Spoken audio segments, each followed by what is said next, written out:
What's up, guys? Welcome back to HOA MMA. AJ, talk to us about the heat wave that is taking over Europe. Breaking Bro, news. I'm melting out here right now, man. I am melting out here. I mean, yeah, it's not like how it is for you guys. You have AC everywhere. Yeah. The all of us Europeans are not built like that, or at least over where I am. They're really hot. It's fun, but just trying to do anything indoors, not fun at all. Um, yeah, it's just because where I live, like it kind of keeps heat a lot. It kind of traps heat in, Yeah. so which is during when it's more like colder, great. When it's hot like it is right now, fucking terrible. But it's fun, you know. I'm definitely enjoying it, but I'm just trying to be out the house as much as I can, just to make the most of it. But yeah, a serious heat wave for the next couple of weeks. So Okay, I have a question for you. Since you're well, over there, like, are swimming pools like a thing? Like, we have like a city swimming pool. Like, do you mhm. guys have those? Like, is it the same thing, We or you have have a to go lot to of. a big like park, like amusement park, like type thing? Like, what? How does that work over there? Because we have like pools in cities and stuff. Like, they're very common here. So we do. They're more like leisure pools, as in like indoors. There's not a lot. There's not a lot of outside pools. Like Okay. there are a few, but they're very quite niche Okay, around because yeah, we have like I could go like 5 minutes from my house. There's an outdoor pool that's huge where you just have Yeah, a season pass and you just go to every day. It's so I didn't know if you guys had anything like that. we have a few things in parts where like, especially if you have like young like children, they can cut. There's like little like water really like small like water like pool areas where they can like Mhm. play about, splash about. But in terms of like a proper like actual outside pool, those are quite rare over here because obviously most of the time up until recently, it's cold a lot. You know, it's not Yeah. really warm enough to have an outside pool. There are a few. There is quite a big water park over here as well, which gets very popular. That's about an hour's drive, hour and 20 drive. So we've obviously got stuff like that to go on, but mostly most times go when it's the heat wave like this. People are out in parks, or we have things called um, it's like a beer garden. So you know we have like pubs over Yeah. here. They have like nice outside areas. That's where most people go to just to chill out. So Cool. that's kind of how we deal with the heat wave over here. Gotcha. Hey, just to think, global warming, dude, it's not going to get any colder. Oh no, for real. Oh, But inflation could be big. You could be one of the first. literally, man, like if you see me turn into Aquaman in like 20, 30 years, yeah, then obviously you guys know why. All right, AJ. I'm glad we got that because I've been kind of wondering how you guys deal with the heat in terms of in comparison to how we do. But let's get into it, man. We've got a lot coming up. We got a lot that just happened. Let's start here.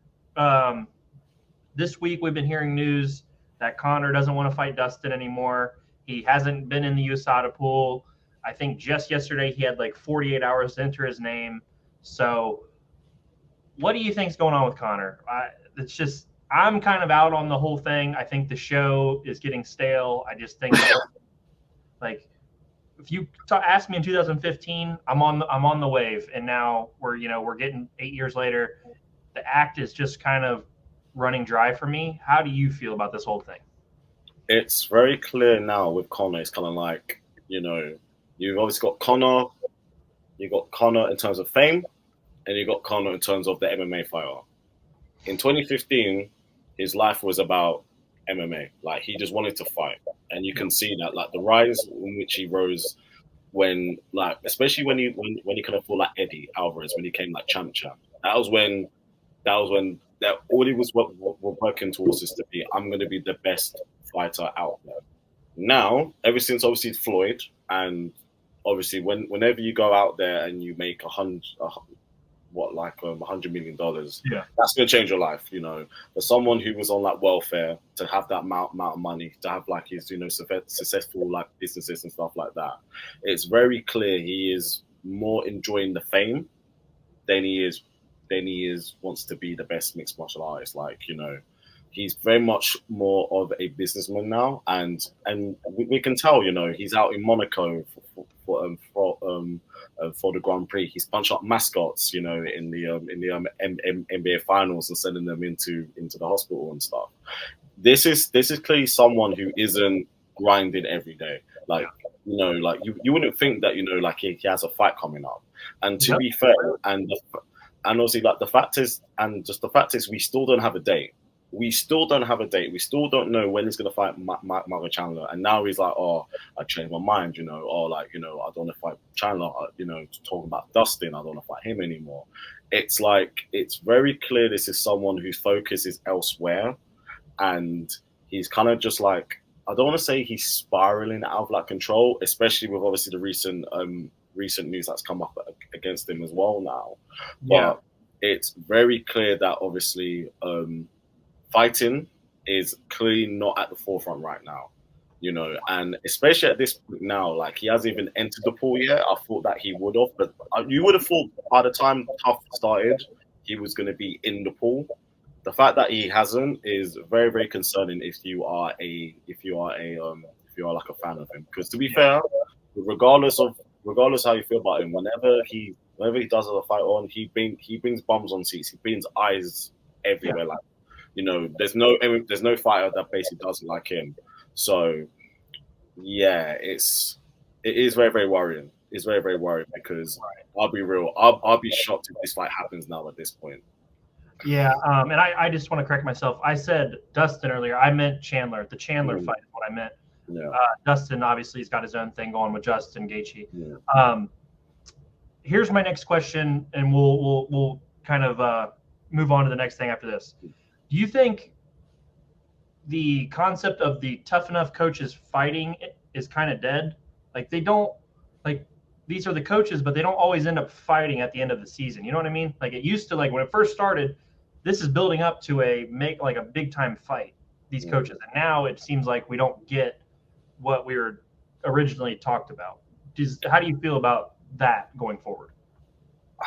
Yes and no. I just feel like they don't really pick the right people to coach against each other. You know, like you know, there isn't any real like needle between them. You know, obviously you obviously got Conor who's going to bring views anyway. You know, we saw that against obviously Faber who he was never going to fight back in the day, and you know. Chandler's pretty much of a like clean cut, like poster boy kind of guy as well. So obviously the back and forth between them isn't really gonna like bring people in, even though we know in terms of obviously name value that is you know like a big time fight. And then we've seen it before, you know, with Amanda against obviously Pena. You know, they didn't really like excite anyone. You weren't really thinking, oh my god, I really want to see this fight. You know, Ortega against obviously Volk, same thing. Even though we got like a big moment. It wasn't as if, like these people were like, it'd be different. Like, let's say if it was like Usman against basically Colby in like 2019, 2018. That kind of like back and forth and like bad blood would have done like crazy numbers, you know. I just feel like, you know, if you're gonna do tough, you need to kind of have people who are really gonna like, who really gonna kind of get that kind of like rivalry like out of each other. Whereas, you know, it builds it up and you're like, okay, we know these two people are gonna fight and they're gonna like really sell the fight. And I feel that's something ever since they've kind of brought Tough back, they haven't really captured that yet. And I feel like that's something that they really need to look at. Because I mean, when you think about it, like I remember, you know, in the early or the later 2000s, we had Rampage versus Rashad, we had Chael versus Wanderlei, we had those rivalries, and like we had that real tension. Like it just doesn't feel like that anymore. It feels manufactured. Like it doesn't feel like. So I just wanted to ask you how you're like what your thoughts are now that, you know, we might not even get Conor and Chandler as a fight. So it's kind of like just what was tough for besides, I mean, it does get some guys on TV and that's nice, but at the same time, it's also a vehicle to build up a fight. Yeah. So let's get into UFC 289. How would you rate this pay-per-view if you gave it a letter grade? I would give it a C plus. Okay. I would give it a C plus. Obviously, in like ever since this card got announced, people were literally just dogging it. People were saying this isn't really a pay per view worthy event. It's very weak in terms of obviously like name like value. It wasn't bad. Like I actually enjoyed it. Yeah. Like most part. There was obviously one that we obviously had like moments, like two big moments. I feel the main event and the co-main kind of like they gave us moments where we kind of thought, okay, like there is like a lot to talk about. There's a lot to like enjoy. Depending on obviously which fan of fighters of obviously you are of. The rest of the card was basically decent. There wasn't really a lot of like eye-catching moments. I feel like the main aspect outside of the two big fights were obviously all of the local people won. Canadians. So, yeah, which is obviously massive for them. First time having a UC event in God knows how long, to have all of your like hometown people win is like huge for them. Mm-hmm. But I would say overall it was decent. Like it was it was a little bit better than what most people would obviously thought that it would be. But I wouldn't say it kind of like like set the world alight. That's fair. I would say if you gave it a C plus, I'm probably at the low end of a B. Like I think we're right in the same area. I think I probably enjoyed just a smidge more than you did, but very very close. Let's get started on the actual card. Somebody that I've been a fan of, Miranda Maverick. Whoo boy, did she get beat up in every aspect of the fight. She got beat up. I cannot say Jasmine's last name. She's Canadian, so I don't even know how you would attempt to say it. But she put on a very, very strong performance. I just wanted to shout out that fight because it was on the undercard, obviously. Jasmine, hell of a fight. I expected Maverick to be able to at least get her down. Not at all. Jasmine controlled every aspect of the fight. The hands were crisp. Miranda looked slow in there. Like it just felt like she was overmatched the entire time. And I would thought like Miranda Maverick's been in some good fights. She's fought Macy Barber. She's fought Blanchfield. She's fought good fighters and she's looked competitive against them. And she came out and just got the doors blown off of her. So I did want to shout out Jasmine, who had a very nice unanimous decision against Miranda Maverick, and takes over her ranking, which is always big when you're moving your way up the rankings. Do you want to talk about Chris Curtis's bad luck, or do you want to talk about the fact that he was losing that fight either way? It was a bit of both, Amanov versus Curtis. Chris Curtis is obviously what we're talking about. It was kind of the fight was kind of going how I thought it would be. Obviously Chris Curtis, you already know he comes out and he fights. It's either going to be you or it's going to be him most times. Marvin is a bit more well rounded and better technically, and that was showing. Like, because he was kind of really like dictating the pace, and accurate. He looked really super accurate, super sharp. Like he was really like dialed in, which is kind of like a good thing for him because in his last fight he looks very off. He looked off against obviously Sean in his last fight. I feel kind of bad for Chris because someone like him, like he doesn't want to go out like that, and he was doing everything he could to kind of like carry on the fight. He wasn't making any like excuses. He wasn't saying I'm in pain or my eye. He was like, just give me 2 minutes. Like he was. Yeah, he tried. He really tried. He really tried. And I know a lot of people dog people. They're gonna say, well, Chris Curtis did this, but other fights that happens, say they start whining. But to be fair, if my eye looks like that, and regardless of adrenaline, I'm in fucking pain. If they turn around and say I can't fight, especially when it's like an eye injury, like we see what happened to obviously Bisping, like anything can happen to your eye. Yeah, you can actually lose your eye. So I don't really blame doctors or refs going, this fight cannot carry on because at the end of the day, Chris Curtis will obviously still have both eyes intact and he can live the fight like another day. Right. Mamavov was looking really good, and it's a shame for him as well because obviously It's a win. He looks good. He wins, but the talking point is Chris Curtis' eye. So tough for them. I'd imagine Marvel probably gets another chance to crack into the top 10, and Chris Curtis is probably going to fight another guy within the top 15. Question for you: are you in favor of? Now I know we mentioned the 2 minutes. You know, you get 2 minutes. You kind of try to clean out your eye. If a cut ensues on a headbutt, would it kill the UFC to let the cut doctor go in for a second, a minute and try to clean it up, or is that too much? That's a bit too much, only because you're fast lean in it and try to stop it just to see. I mean, because here's the problem with my idea. That becomes such a big target that thing is going to get ripped open probably worse if that fight goes.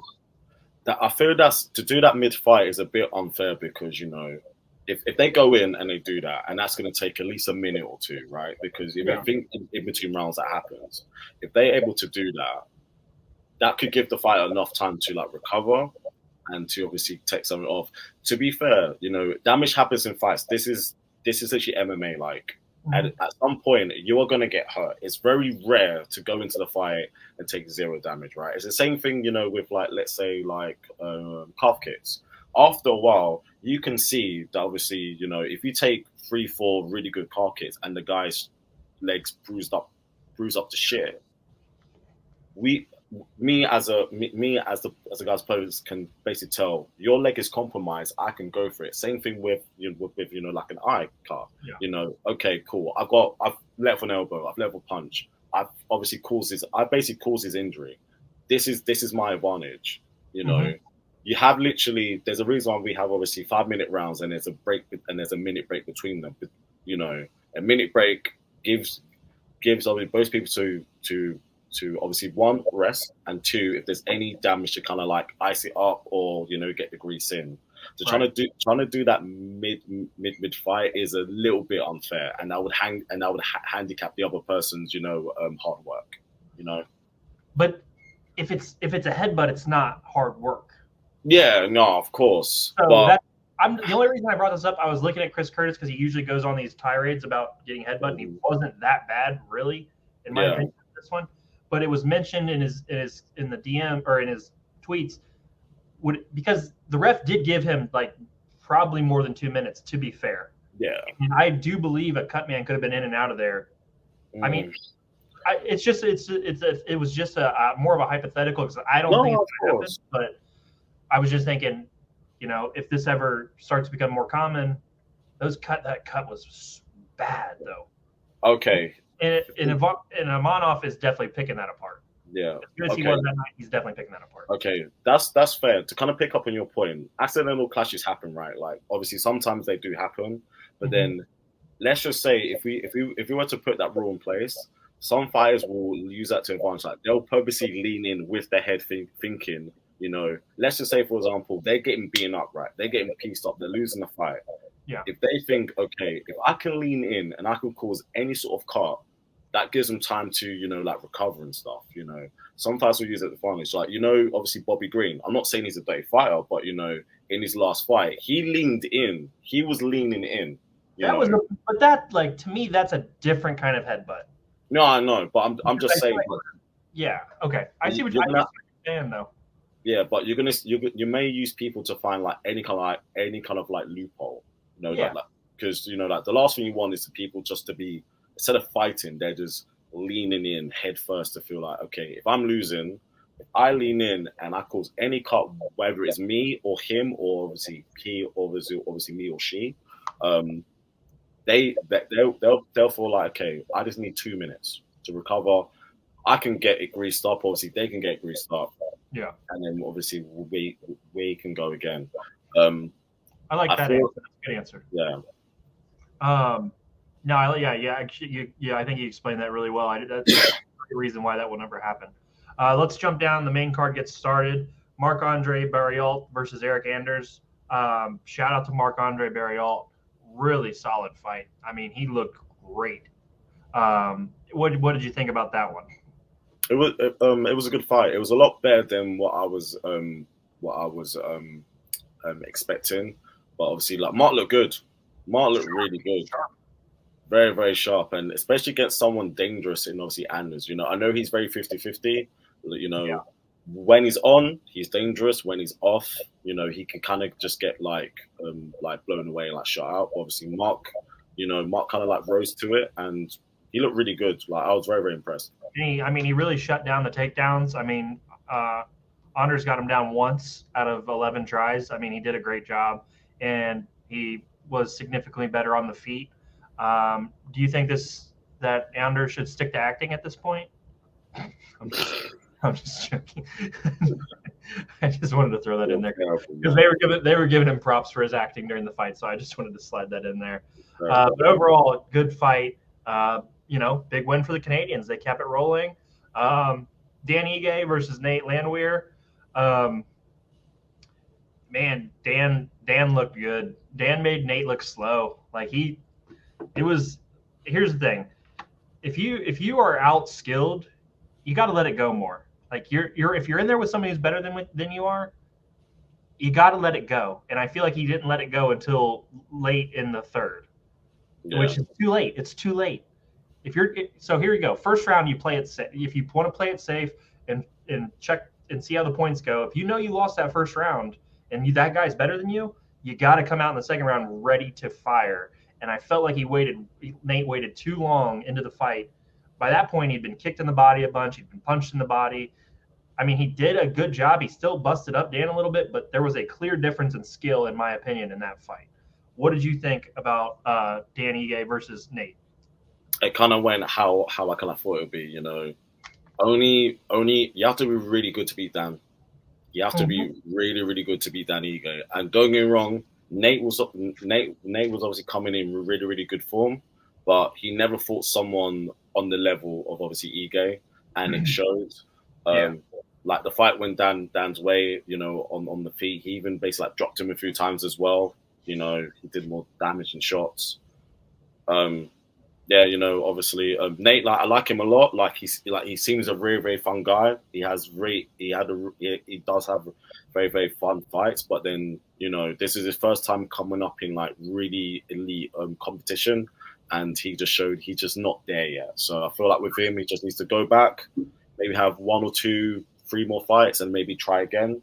But Ige, obviously, you know, he kind of shows, you know, he's obviously, you know, within that top 15 for a reason, and he's probably going to have to fight another Nate caliber fighter again before he gets another chance to like move up the rankings. Himself. I wouldn't mind seeing him against Alex Caceres, actually, like quite like similar ranked people, you know, within that 10 to 15 spot. Yeah. No, I like that. That's a good booking right there. It's a good fight for both guys. I mean, both, you know, winner moves up, winner stays in the same spot. Pretty much you're not dropping either guy out of the top 15 for that. So that's a good fight for sure. Dan gets the unanimous decision there. Next we got another Canadian, Malott versus Adam Fugit. Nice submission by Malott. It just felt like the Canadians' night, and Malott is, in my opinion, has a chance to go further up the card. He's 10-1 now. What did you think about that submission win for Malott?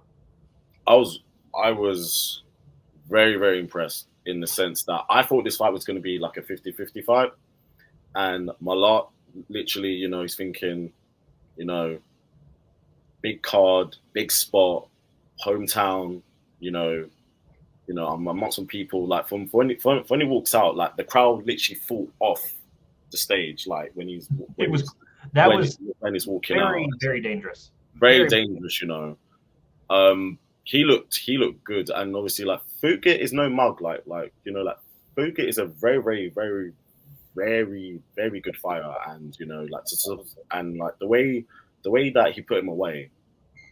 You know, this is definitely someone who can actually build off this, and he can definitely make some noise potentially. Nasty. Yeah, no. Mike Malott is definitely a name to watch in my opinion going forward. Who was the last really good Canadian? Am I missing somebody? Like in my head, I feel like I'm missing somebody. But who was the last good Canadian? Does George St. Pierre count? Yeah. Yeah. Okay. Besides George, to be fair, besides George, I just didn't know if I was forgetting somebody. So, are you talking about someone who's like top 10? Contender, Like, like a contender, yeah. I think it might be George. I'm trying to think Well, of George isn't really fair since he's a top 10 of all time type guy, So I didn't really want to. Kim Dawudu is obviously Canadian and also Nigerian. Yeah. Yeah. Off the top of my head, I can't really think of anyone. Okay, so Mike Malott, watch out for him. He could be Canada's next big star. Also, French Canadians don't count. Come on. Come on. Come on. All right, next fight on the card. Unity Pro. I just want to say this now. You need to put respect on my guy. Give me a second. I will. You need to put respect.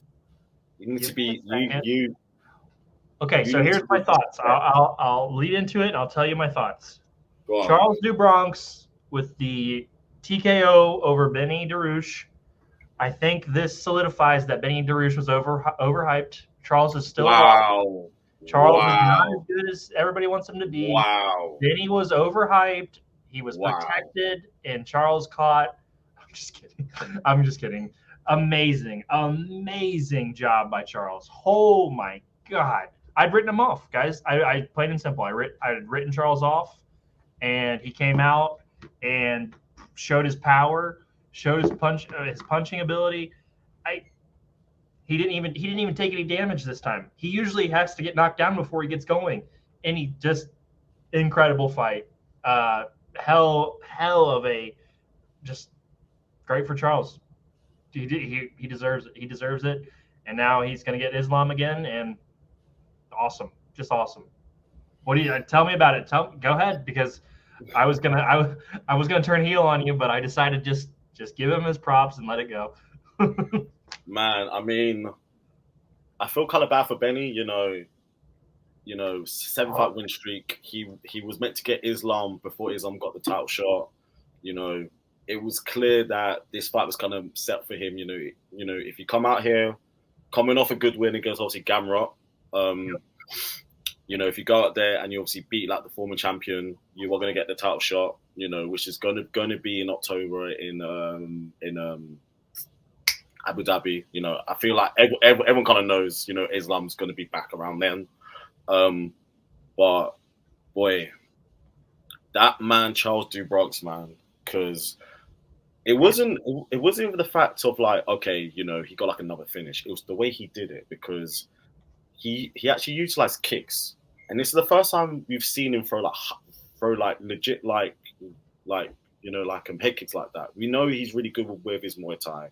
He can do like the T kicks and stuff, but the way he was setting up the high kick, and and he was measured. He wasn't going in berserker mode. Like, I'm gonna go in there and it's gonna be me or you. I will take 5 shots. I'll get knocked down. I'll go into my guard.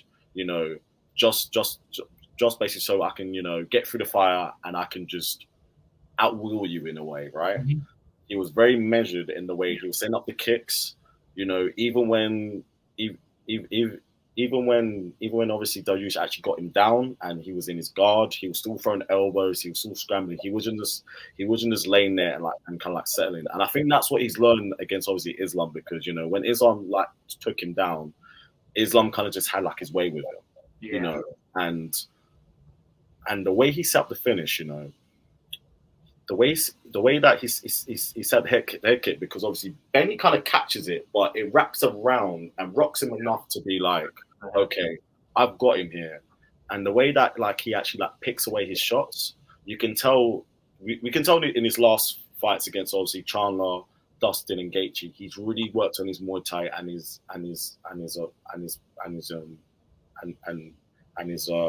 punches, the way that he can put combinations away, the way that he can counter. But the way that he's kind of well-rounded, his whole like kickboxing game, the way that like he uses like his kicks now, the fact that he has that high kick now in his pocket, very very impressive, very very impressive. And to do that to someone who's on a 7-fight win streak and do that to them within the first round, crazy. Big time win. Big time win. Don't Yeah. don't No, yeah, don't honestly get me wrong. I'm not sure if he can go out there and beat Islam, right? As much of a big fan as I'm of his, but I have to see the fight. I have to yeah. see him go. I have to see him to go back and try again. But Totally agree with you. great one. He's earned being back out there again with Islam. Um, And he love also Corn. knows English. And he knows English, so even now, like he's gonna become even more beloved as Next well. time a Brazilian tells me they can't speak English, I'm going to call them a liar to their face. Horror. Every Brazilian knows English, they just don't like to use it, and that's fine. Okay, Just say so that. Just say you don't okay, feel so comfortable. Just say you don't feel comfortable. It's fine. I don't care. Have a translator. It's great. Just don't tell us you don't know it, because you do know what we're saying. We just speak a little too fast. Just say that. It's okay. Let's talk about it. The GOAT dominates all 5 rounds. No reason for Aldana to be in that fight after watching it. It wasn't close ever. Yeah, so unanimous decision, 5 rounds to 0. Do you have anything else to say about that fight? Because nothing else really happened. it was pretty much one-way traffic. Amanda literally just did what obviously like Amanda does. Um, the the only thing I will say, Aldana should be kind of mad at herself because obviously, and I'll say this for around 2 reasons. One, she thought she was in there as if like as if being on their main event, like the lights were a bit too bright for her, and she thought like that because there were moments in the fight, especially in the first round when obviously they're trading and obviously Adana catches her, and it clearly like sends Amanda back a little bit, Mm-hmm. and I don't. My problem with her is like she didn't really trust herself enough, like Yeah. if she was able to obviously throw a bit more combinations because she has really good boxing, and I mentioned that last week as well. Like there were times where she was catching it with obviously like single shots on on the counter, and they were doing damage. But the thing is, they were like probably 2 or 3 times over the course of 5 rounds. And she kind of trusts herself to be like, okay, cool. Even though I am getting beaten up here, and this is literally the GOAT, and this is someone who we know has can knock out anyone. She kind of trusted herself to be okay, cool. I'm I may have to take 5 shots, but if I can land 3, I may be able to do something here. Yeah. So I kind of feel like she'll be kicking this off. But again, Amanda does what Amanda does and kind of shows why most people, and myself included, say that she is the greatest female fighter of all time. So, to piggyback just a bit off of what you said, Aldana did touch her a couple times where you thought, okay, this is a little bit of momentum. Mm-hmm. Here's the difference. We've only really seen one person do that and actually go for it, and they beat Amanda. Juliana went for it. She touched her and she went for it. Mm-hmm. I think you have to fight Amanda with that urgency, or else you're going to get dragged through the mud. And when you don't fight, if the lights are too bright, which is very possible, this is the first time being a title contender. When you touch Amanda, you got to keep touching, or else like you've got it. That's your moment. If you see her take a step back, that's your time. Because if you don't, she's going to control the cage. She's going to control the range. She can take you down. She's just her skills are too good for you not to follow up on you only get a couple moments against Amanda, and they have to count. And like you said, that first round, she caught her. That's your time to pressure. And if with her boxing ability, the fact she didn't recognize that or didn't take advantage is a little confusing. Mm-hmm. And is Juliana Pena, could she beat Amanda 9 out of 10 times? No, but she beat her the one time it mattered, and that's the strategy right there. You've got a 1 in 10 chance to beat Amanda, and if you touch her, rush her and go. So, good for Amanda. Congratulations on retirement. That was a great retirement from her. Her child was in the ring. Obviously her wife is in the ring, celebrating. Her child's doing the dance. Super cute. The whole thing was great. Hell of a retirement. Women's mixed martial arts will obviously miss Amanda. I assume she'll kind of be around the sport somehow. It just seems like that. I understand she wants to do more family, more kids. Enjoy, but we will obviously miss the GOAT of women's mixed martial arts. Do you have anything to add on to that? Yeah, because I was kind of like just going back on obviously Amanda's like career. Um, she's beaten every bantamweight champion ever. Every person who is literally who has literally won the belt, she's beaten them. That's crazy to me.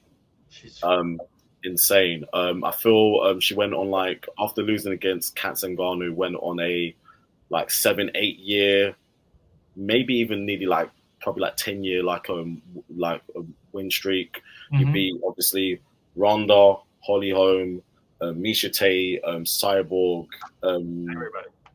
Valentina twice, GDR twice. Her resume speaks for itself, Amazing. I'll never forget the day she beat she basically Cyborg, because that was when people thought like Amanda's moving up in weight to fight her. Good luck, and she starched her. She starched her, bro. Like amazing, especially being a very especially and I also remember her against obviously Ronda, because at the time it was like Ronda's big comeback, and Amanda obviously just won the belt, and it was like okay, Ronda's gonna come back. Ronda fought that fight terribly. She had no chance. She had no chance. Anyone who knew at the time, who knew MMA, knew that Ronda was gonna get run through. From when you're turning up, you're not doing any like media, and you're just like, you just think, all I'm gonna do is train, rock up, and beat someone that good, and especially when you have a limited skill set like that. Her coach definitely. I truly believe once she lost to Holly Holm, everything after that, her coach was one of the big issues, because she never had to get better. They never worked on improving any of her skills, but. More back to Amanda, when she just demolished Ronda, it was crazy. Congrats on retirement, Amanda. Hell of a fighter. It's been a pleasure, literally been a pleasure to watch you fight for the last 10 years. Has it been 10 years? It feels like it's been 10, at least 10. Longer than that, yeah. I was gonna say I can't even remember how long it's been, but a pleasure to watch you fight. Let's move into this weekend's. Okay, go ahead. What do you think happens now at women's bantamweight? So Pena will fight Raquel, right? Yeah. So I feel most people feel that. I saw something interesting, and it was about Blanchfield. But Blanchfield said that she's willing to move up to fight Pena. Which I would rather see that than I would rather see Pena versus Raquel. Yeah. And that'll be very interesting, because we can tell that the UFC is very high on her. And she's shown that she can be elite competition. Yeah. So I actually wouldn't be shocked if they rather have a more like younger, fresh face holding the belt, and especially with that could set up her moving back down to 125 and maybe becoming like a champ, and it sets up a bigger fight potentially coming back. And they can make her into like a really big star. So that's a good fight. I think either lady could win that fight though. Pena versus Blanchfield. Raquel, she's solid. I'm not a huge fan of her, but I'm definitely open to that fight. Great suggestion by you. Let's move on to this weekend's fight night, headlined by Marvin and Jared. I got to be honest with you, I'm not as well informed on the undercard. Is there anything that you like after looking at this fight card on the undercard? On the undercard, there is Modestus Bukauskas. He is a UK-based fighter. I believe he's from the Balkans or somewhere else, but like he's basically based over here. This is his second stint within the UFC. A couple of years ago, he was on a really bad run. He got knocked out by Jimmy Crute. Remember against Killer Roundtree, when Roundtree did that nasty leg kick? That was against him. He went away to Cage Warriors over here, which is like our regional scene. Well, amongst the UK and the rest of Europe. he kind of got back his confidence back over there. He came back to the UFC in January, February on the Volk Islam card against Tyson Pedro. Had a really, really good win there. He's fighting on here, so he's someone to look out for. And Zumagov, really, really, really good fighter. He's also fighting on the undercard. So I would probably say those two are probably those two and their fights are probably the two ones on the prelims. I'm probably looking forward to it the most. Okay. All right. Well, like I said, there's a lot of guys that I haven't been able to catch yet on the undercard, but I do appreciate you coming and giving us two guys to watch out for. Let's jump on to the main card here. We got Torres versus Mata kicking off the main card. Manuel Torres. How do you see this one going? Torres slight favorite in Vegas at minus 180. Yeah, Torres. Because I haven't really watched most. I haven't really watched a lot of both of them, but I've seen a bit more of Torres, and what I've seen of him, I like him a bit.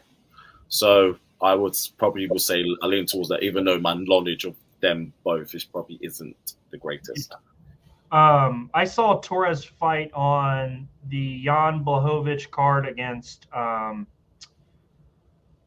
who was he fighting that night? Rakic. Rakic. Rakic. I watched him fight on that fight. I'm going to go slight edge Torres also. That should be a fun fight at lightweight. Those guys are both talented guys. This is a big fight for them because winner, you beat another guy who's in the same, that same tier as you, that boosts you up right next to that next tier. Next fight, Pat Sabatini versus Lucas Almeida. We've seen Pat fight a couple times now. How do you see this one shaking out? I'm going to go for Almeida. Pat is basically solid. Yeah. Like, he's solid. He isn't anything, special. Well, I shouldn't say special. I shouldn't say that because that's obviously a little bit mean. He's very solid all round. He could just go out there and kind of just like grind it out, but I'm going to go for Almeida to kind of like get through it. Yeah, I would be shocked if this fight does go all 3 rounds. I'm also going to lean Almeida too. Like you said, here's like Pat could just win. It wouldn't surprise me. Either guy winning this fight wouldn't surprise me. I'm going to go against you. I'm going to go with Pat. I think that one's fun. That's a fun matchup for those guys. Next, we've got Arman Petrosan versus Christian Duncan. This is going to be a good one. Yeah, I was going to say I had this one circled as the potential fight of the night in the middleweight division. How do you see this one shaking out, though? So this fight is going to be fireworks. Armin comes from a very good kickboxing background, and Christian Leroy Duncan, UK-based fighter, 27, 8-0, Taekwondo background. He was the former middleweight Cage Warriors champion. Yep. Highlight reels for days. Like, he looks spectacular. He made his debut in London in March. Did he knock out Todorokic? Injury. It was based like an injury. Oh, it was an injury. Okay. Yeah, but he's really good. Both of them really good. Like, to be fair, if you're gonna get Arman in your in your second fight, and you're literally just below just below the co-main, that kind of shows what do you see like thinks of you. Yeah. This fight is going to be fireworks, and it's going to be a tough one, because obviously Arman is 8-2. Christian Leroy Duncan is obviously 8-0. Someone is probably going to get chinned, and I'm going to go for Christian Leroy Duncan to make a statement and kind of show, especially when we know, obviously, we're going to talk about this later on. Middleweight needs some guys new. So, yes, don't be shocked. If he goes out here and gets like a crazy knockout, don't be surprised if he gets pushed up the ranking very, very quickly. But the same thing as well, for obviously Armin, if he goes out there and obviously takes the Duncan's O, he could easily go on, on like a tear as well. But yeah, this fight is definitely going to be fight of the night for me, for sure. This is going to be one of those fun ones for sure. Yeah, I'm with you. This has got fight of the night written on it. Next, we've got the co-main, Armin versus Silva. How do you say Armin's last name? I've drawn a blank. Sarukian. Sarukian versus Silva. Sarukian, obviously, big favorite in this fight. Are you going with him? Obviously, it's not even a question. Armin is. I don't like saying this a lot, but Armin looks special. Like, Armin is good. If you think about this, your UFC debut and you're facing against Islam Makhachev and you lose a split decision. It's crazy. You lose a split decision, right? He has everything. His wrestling is elite. His grappling is elite. As we showed, like, if you're able to obviously contend with the current champion, and considering obviously Islam's pedigree and background in that area, that kind of shows how good you are. He can also throw it down on the feet. I remember against Joe Alvarez, he literally just beat the shit out of him, like blooded him up, elbows, just left him a mess. Silva, good luck, bro, because this is someone who should be, like, personally for me, like, in terms of his like skill set and how good he is, he should be within the top 10. So if I were him, like, I'll be shocked if he doesn't get this done within obviously 3 rounds, and if he does, I'm calling out for someone within the top 10. Like, because it's very clear that apart from obviously Gamrot, which was a close fight as well, and he arguably could have won that. A lot of people don't really want to be fighting this guy. So if I were him, that's why he's fighting Joaquin Silva. Exactly. That'd be a big upset, though. That'd be a big upset. That would easily be the craziest upset this year. Well, up there. But I'm trying to think who else lost this. No, totally with you. Back what you said, 100%. Same pick. It should be a routine night at the Octagon for him. Let's get to the main event. One of your favorites, Marvin Vettori versus Jared Cannonier. If you are a listener of this show, you know AJ is not a Marvin Vettori fan.